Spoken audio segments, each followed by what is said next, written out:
I think it's unanimous that the MCU is at a bit of a low point right now, with the last good movie being, in my opinion, Guardians of the Galaxy 3. There is honestly something refreshing about seeing indie movies flourish, while this box office titan that sort of conquered the 2010s fall to such low depths with some of its recent releases. No! Spit that out right now! Not being the guaranteed successes at the box office that they were a few years ago. And the new Captain America movie is another nail in Kevin Feige's coffin.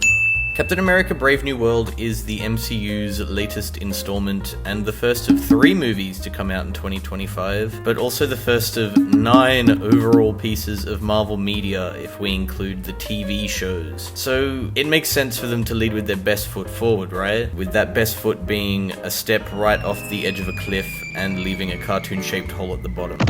To jump straight to it, Brave New World is one of the worst written movies I think I've seen in a theater, which is crazy because I've seen I Feel Pretty and the Emoji Movie. It wants to be different so bad, going so far as to completely ditch the usual fanfare at the start of the movie where it shows all of the different characters and explosions and Groot's there and stuff, and instead we get a quick glimpse of the Marvel Studios logo with a static overlay, and we're dumped into a stereotypical action scene where Sam Wilson knocks out a few guys, but only after Harrison Ford gives some sort of a political speech and pretends to give a shit about his daughter Liv Tyler that we haven't heard a whisper from since Ed Norton was still in the MCU. But Captain America 4 fails at any attempt to be the political action thriller it sets out to be by including its usual recipes of undercutting any serious dialogue with a joke, straight up weird choices of music, and awkwardly inserting the Giancarlo Esposito reshoots wherever they can find a good spot. It's so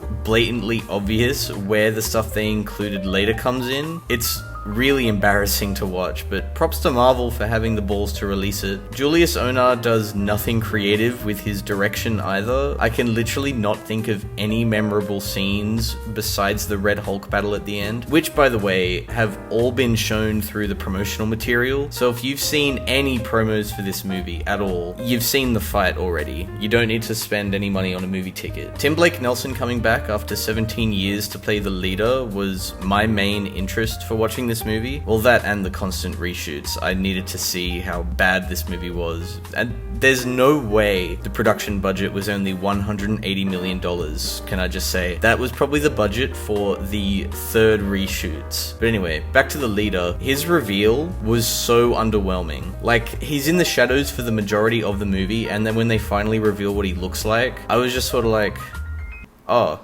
okay. Myself and the movie both move on from his appearance almost instantaneously. The character Joaquin was the equivalent of scraping your nails up against a chalkboard. He's meant to be this energetic sidekick to Sam Wilson, but he comes across as annoying, disrespectful, and I just wanted someone to come in and kill him whenever he was on the screen. There's literally 0 things that Brave New World deserves credit for besides maybe Harrison Ford being relatively okay with the material he's being given, and the credits finally rolling at the end. I really just feel bad for Anthony Mackie. As the face of this new movie, he'll be served the brunt of the criticism when he's really just mediocre. But you shouldn't blame him. I'd say blame the 5 fuck-ass writers who slammed down this script and then went home to pop open a celebratory bottle of champagne with their families. All in all, to absolutely nobody's surprise, Captain America 4 is likely going to go down as one of the most horrendous installments to come out of the MCU. I'd rather shit in my hands and clap than watch this garbage ever again. That's Harrison Ford! Tell Tom Holland I got fucking Harrison Ford!